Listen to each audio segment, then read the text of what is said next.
Welcome to CNN Student News. On this last day of September, our first story is about a standoff in the U.S. government, a shutdown showdown. This is straight out of civics and social studies. The House of Representatives and the Senate have to agree on bills, and the president must sign them for them to become law. But the government is divided. On one side, the Republican-controlled House of Representatives. It voted Sunday to approve a spending plan to keep funding the government, but only if President Obama's Affordable Care Act, also called Obamacare, is delayed for a year. Part of the law has been delayed for some businesses. The House wants it delayed for everyone. That won't work for the other side, the Democratic-controlled Senate and the president. They agree the government should get the funds it needs to operate, but they say any changes to Obamacare are a deal killer. They all have until midnight tonight to work out a deal to avoid a partial shutdown. Meantime, in the resources box at cnnstudentnews.com, we have an explainer on what a shutdown would and would not include and how Obamacare factors into this. There's been some political action at the United Nations, too. It concerns the civil war in Syria. The Security Council, where a lot of the UN's power is, held a vote on Friday night. Its 15 members agreed unanimously to require Syria to get rid of its chemical weapons, as it has promised to do, or Syria could face consequences. The resolution does not say what those consequences might be, and it doesn't threaten military force against Syria, something the Obama administration wanted it to do. Some American lawmakers criticized the resolution, saying it's not strong enough and that it won't do much to end Syria's civil war. Time for the shout out. What is this formula used for? If you think you know it, shout it out. Is it for temperature conversion, distance conversion, light refraction, or buoyancy? You've got 3 seconds. Go! If you multiply degrees Celsius by 9/5 and then add 32, you calculate degrees Fahrenheit. That's your answer, and that's your shout out. There's a lot of conversion and fluctuation when measuring the Earth's climate. Warming, cooling, warming again. Most folks agree that average temperatures have risen in recent decades. What's controversial, whether people are causing it. An international group of climate change scientists says it's 95% sure humans are to blame, but some say there's still room for doubt.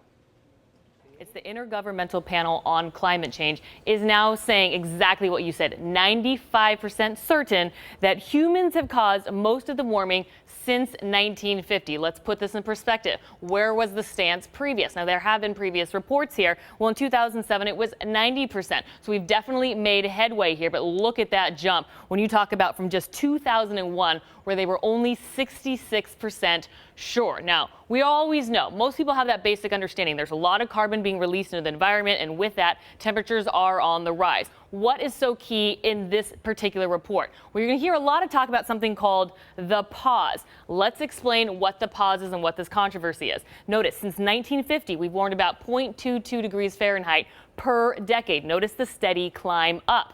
But since 1998, we've seen a slower rate in that growth, only 0.09 degrees Fahrenheit per decade. So if we're this huge cause, people are saying, why are we slowing that rate down? Well, they're saying you need to look at this big picture here. There are previous times within this general trend where we've seen a slowdown and even a decrease. But meanwhile, you've got to pay attention to the big picture. That's what the IPCC wants to say to you. Regardless, that trend is still up, that we are continuing to warm. Now, a lot of people are saying, OK, well, what is this going? What's going on? Well, one of the biggest controversies is if you are taking this model and you're going forward and you're saying, what's going to happen in the future? You should be able to take that same weather model, go backwards 15 years and say the result is what we have today. Well, this is the conflict. We can't do that for the last 15 years. We are not getting that result currently. One way the military and police can guard against future attacks is by learning from the past. In the same way a detective might gather evidence from a crime scene, evidence from a bombing scene, from the smallest shred of paper maybe, can lead investigators to the bomber. CNN got an exclusive look into a top secret lab where technology and criminology intersect. CNN's cameras are the first ever allowed inside this warehouse. The location is so secret, we've agreed to only say we are somewhere outside of Washington, D.C. This is just part of 100,000 pieces of evidence from terrorist bombings in 25 countries. Analysts here looking at every bomb fragment for clues to a bomber's identity and bomb design. Bombs from Boston to the attempted underwear bombing of an airliner to IED attacks in Iraq and Afghanistan have all been analyzed here. It's just a fingerprint smudge on a piece of metal. But whose is it? Lifting fingerprints involves some of the most sensitive techniques. Here, superglue vapors are blasted onto cell phone circuit boards from IEDs. Those fumes are attaching to any fingerprints that are left behind on the surface, and then they form a plastic image over that fingerprint.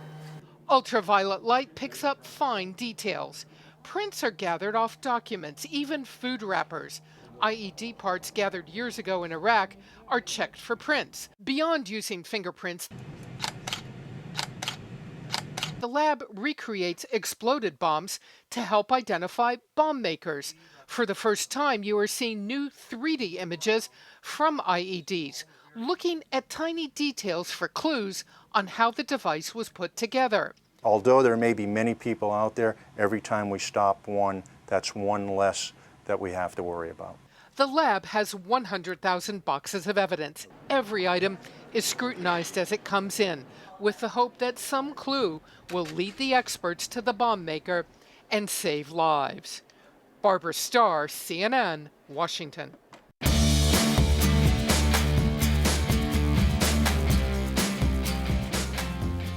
It's time for the CNN Student News Roll Call. We are marching over to Maysville, Kentucky first to give a royal welcome to the Royals of Mason County High School. It's a mascot fit for a king. Hey, we've also got some good prospects from Arizona, the prospectors, I should say. We strike gold in Apache Junction, Arizona, where you'll find Apache Junction High School.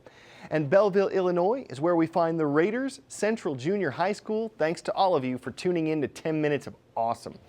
And speaking of awesome today, it's time for CNN Heroes. It's a program that recognizes the extraordinary accomplishments of ordinary folks, people who see a problem, take a step to solve it, and then wind up changing the world.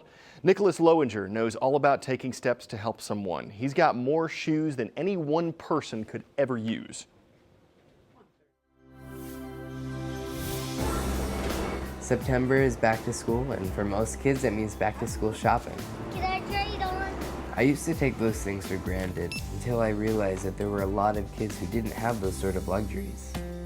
I remember my first shelter visit, seeing kids who were just like me, the only difference being they had footwear that was falling apart. I was nervous to go back to school. My shoes were old and too small for me. When I lost my job, I had to decide either to spend money on the shoes or medicine or diapers. Kids get blisters on their feet because they have to wear whatever shoes they can get. It just wasn't right. My name is Nicholas Lowinger. I'm 15 and I give new shoes to kids living in homeless shelters across the country. My family's garage is filled to the brim with boxes full of new shoes. Shelters send us orders with the kid's name, gender, shoe size.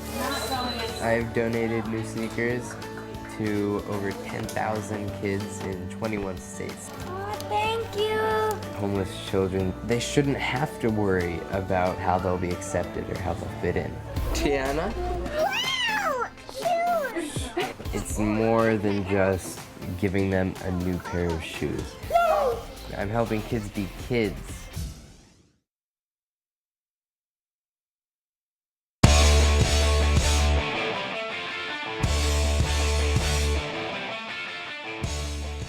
Well, what's good for the goose may be good for the gander, but it's not necessarily good for keeping your lawn clean. That's why someone invented the Goosenator. Looks and works like a remote-controlled hovercraft, but it's on a mission to get geese get gone. First, it looks just like a bird-brained idea until it gets close and the birds take flight. It's not harmful, it is effective, but it's also $3,500, and it makes you wonder, will the geese return? Too many of them make the water foul, and it's only worth the price if they don't come beak. Oh yeah, goose puns. They're worth at least a gaggle. They've helped us goose up our show today, and while we'd like to goss linger, we've got to take flight, so we'll see you Tuesday.